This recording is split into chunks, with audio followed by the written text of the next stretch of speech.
Welcome, Walnut. I'm Lara, but you can call me Laz, your host for Walnut Wednesday. This is your reminder to be brave, be yourself, and know that you can make the world a better place just by what you decide today. Here, I'm going to share my weekly walnuttings with you on a Wednesday.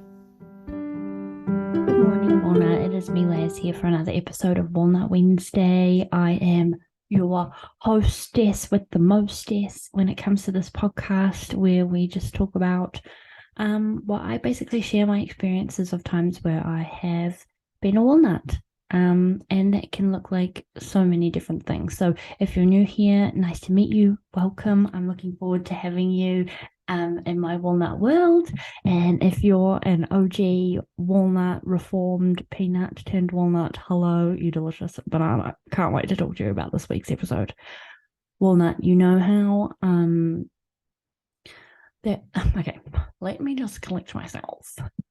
And I apologize. It's very early in the morning and I'm trying to record an episode, so my voice is low. And I'm not that caffeinated, so you need to bear with me for this episode. But I wanted to share with you something just really beautiful. So I wanted to do it, as soon as I woke up, feeling organical and letting it sort of like float out of my mouth. So on the podcast, we've talked a little bit about, the patriarchy and feminine rage and things like that. So this episode is kind of like on the lines of that sort of topic.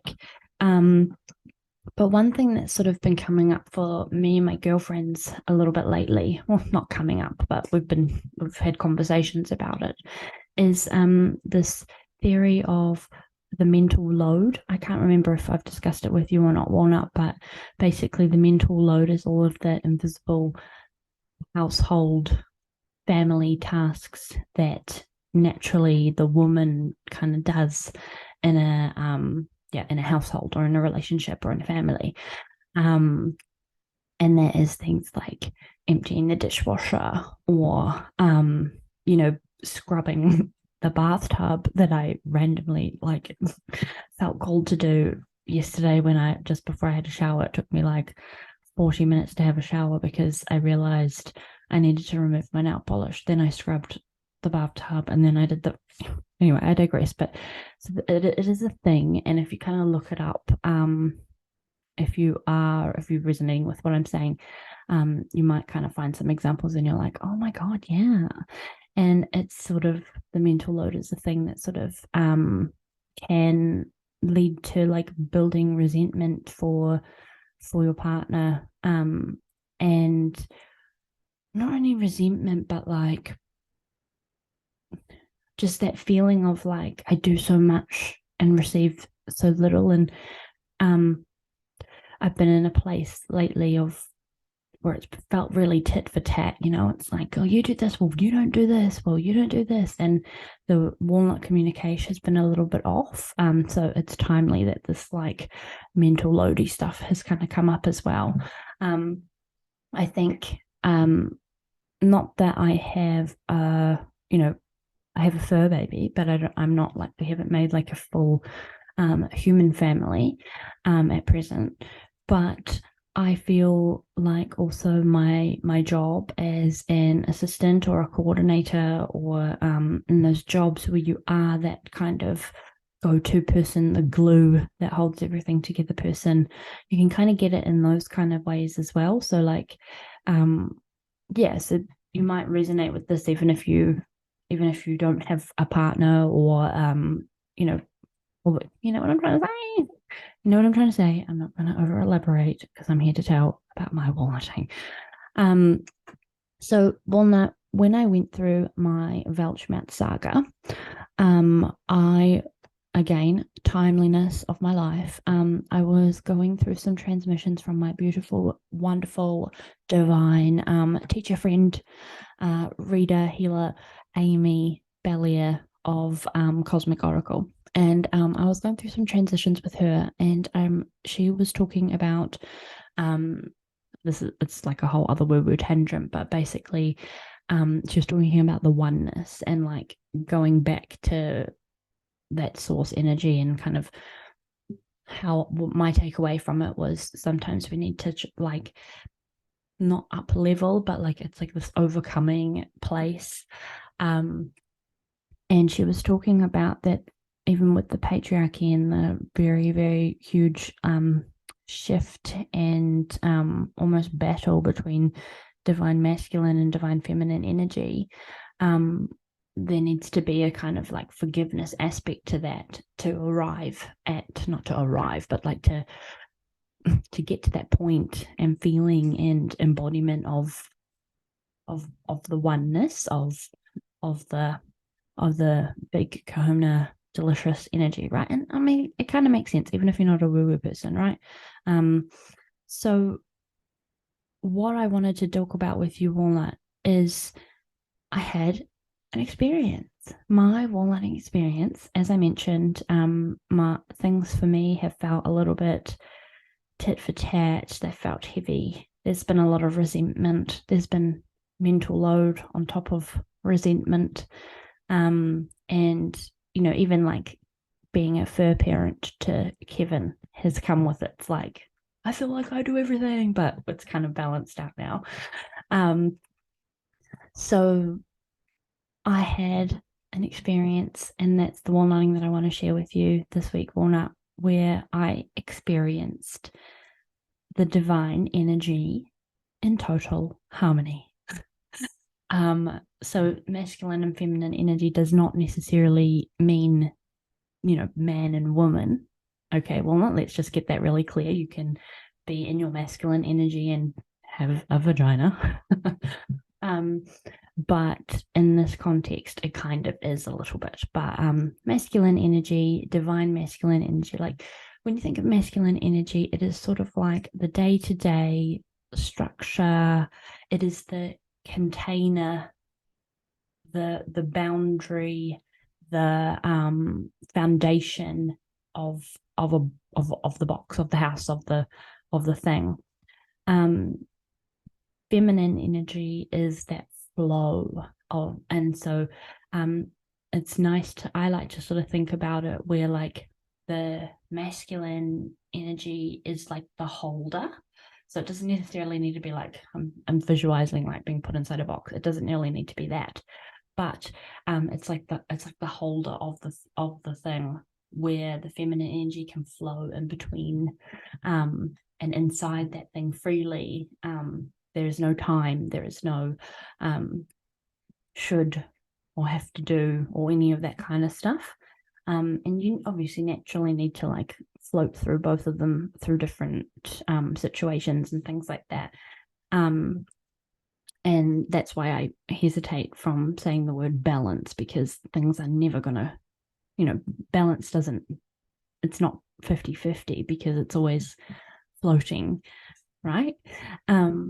So anyway, walnut. Okay, the walnutting. We're here. I think I've like caveated enough of what I'm trying to say here. My walnutting is this. So Kevin, who is my first son, who I actually love more than life itself. Walnut, oh my God, I don't even know. Like, I feel like I might be offensive to all my friends and walnuts that like have had children from their womb, but I feel such a deep connection to Kevin. Like he actually came, like I made him in my body. I love him so much. It's funny, I was telling someone and they were like, yeah, but you know, if and when you have kids, you know, you'll be like Kevin who? I don't want that to happen because I love him. He's just my angel. So, okay, I just had to express my like love for Kevin because the story is about him. So, anyway, recently my walnutting is we woke up the other day and I had been doing a class at woo woo o'clock, you know, nice and early. I think from 2 a.m. I actually woke up. And at about 5, I opened his crate, and sometimes he comes out to snuggle with me, and other times he sleeps in because he goes a new bed.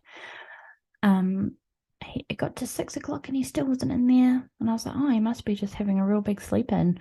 And then Geordie came down at 7 and he was still in his bed and he wasn't getting out, and we were like, oh my God. poor little pumpkin. He was really, really off, and he was a bit dizzy, and he was eating and stuff, but he was not himself. Like something was wrong, and he wasn't really like walking properly. And we were thinking, oh my gosh, what the heck? So we ended up we left him for a little bit, wondering what was wrong, going on Google. Oh, what the stress of the Google. Trying to think of what it sort of could be. We rang after our vet, and they suggested it might be, like he's eaten something bad and things like that. So we're going through our brains like of what he ate, because it would have had to have been last night, and all the stuff and the little details that you don't really need to know about. But after leaving him for an hour and him still being like the same, we took him to after hours, and I was so upset, Walnut. Like I was so upset. I never thought I would feel this, like be like this over something, but I was just like, he was like all helpless and sleeping and like looking at me, and he's like telling me with his little pumpkin eyes that he doesn't feel right. And I just started crying because I just felt so bad and helpless that he he relies on his mum. He relies on his mum for food, water, and shelter and love. And I was feeling at fault. I felt like I fucked up. I felt like I was a bad fur mum because something was wrong. So I was just feeling all these feelings of like, oh, he's just a helpless little baby. Oh my God. So I just like got so teary, so much, so emotional. And I think what the beautiful kind of thing was is I let those feelings be felt. I didn't try and stop them. Like I remember like sitting in the car while we were driving, and the tears just like kept coming down. And like, I didn't try to stop them or anything. But the most beautiful thing and part of this walnutting was that Geordie really came to the table with like, okay, well, and this is normally like my role, right? As the organizer, as the doer. He was like, right, okay, do you want to grab his da da da and take this? I'll just get the car ready and we'll go in an hour if he's still not right, and da da da and da da da, and he drove us and blah blah blah blah blah blah. Made sure I had credit card, made sure all the um and I let it. I let him be the holder, be the that masculine energy for me. And he let me be that feminine energy. Like I kept sort of almost expecting him in the car when I was like like crying like a little banana, wiping the little ever flowing tears. I kept almost half expecting him to be like, why are you crying? Like, we're going to the vet, giving me like that kind of rational sort of attitude about it. And then me having to defend myself. But he never did. He just sort of, gave me a little leg rub and was like, it's okay, lads, we'll figure it out. He'll be okay. He's gonna be okay. Like it was a really lovely albeit scary. Kevin is fine now. They think it was mild toxicity, so he either ate something or I had it sent a candle on in the nighttime, so without windows open, of course, because it was 2 a.m. So it could have been anything, but won't be doing nice smelling things when I'm hotboxed anymore. And yeah, he also was down in the carriage, so he could have actually just eaten something really bad before he went to bed. I digress. Kevy is fine. But it was just a really lovely moment of receiving the allowing